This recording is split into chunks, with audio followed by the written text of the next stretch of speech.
সুপ্রিয় দর্শক, আজকে অত্যন্ত ভারাক্রান্ত হৃদয় নিয়ে এই ভিডিওটা করতেছি। দেশের সর্বোচ্চ আদালত হাইকোর্ট থেকে যে রায় ঘোষণা করা হয়েছে, সড়ক মহাসড়কে ব্যাটারি চালিত অটোরিকশা এবং ইজি বাইক চলাচলের উপর সম্পূর্ণরূপে নিষেধাজ্ঞা জারি করা হয়েছে।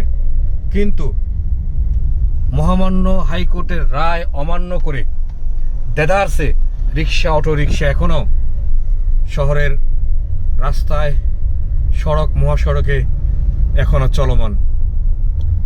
এটা একটা রাষ্ট্রের জন্য, একটা দেশের জন্য এটা মোটেও কোনো ভালো খবর নয় যে দেশের সর্বোচ্চ আদালতের রায়কে অবমাননা করা হয়, অবজ্ঞা করা হয়, এবং কি দেশের সর্বোচ্চ আদালতের রায়কে বৃদ্ধাঙ্গুলি দেখানো হয়।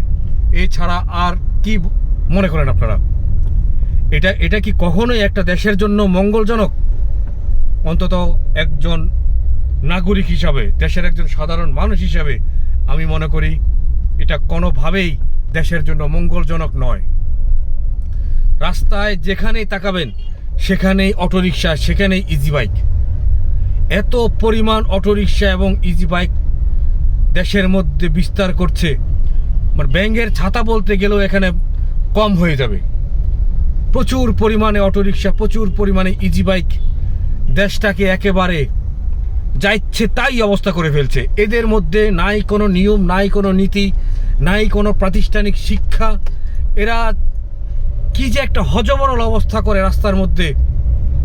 আশা করি নীতি নির্ধারণী পর্যায়ে যারা আছেন তারা রাস্তায় অবশ্যই চলেন, এবং এই যে অটোরিকশা বন্ধের যে সিদ্ধান্ত, যে রায়, এটা আইনজীবীগণ, মহামান্য আদালত এবং মহামান্য হাইকোর্ট বুঝে শুনে দিয়েছেন।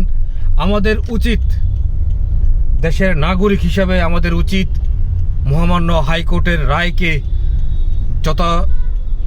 যথার্থ বা যত সম্ভব সম্মানের সাথে পালন করা এবং রায়টাকে কার্যকর করা। এটা আমি দেশের একজন নাগরিক হিসাবে মনে করি এটা করা উচিত। মহামান্য আদালতের রায়কে কার্যকর করার এবং এই অটোরিকশা, ইজি বাইক অবিলম্বে সড়ক মহাসড়ক থেকে বন্ধ করার জোর দাবি জানাই।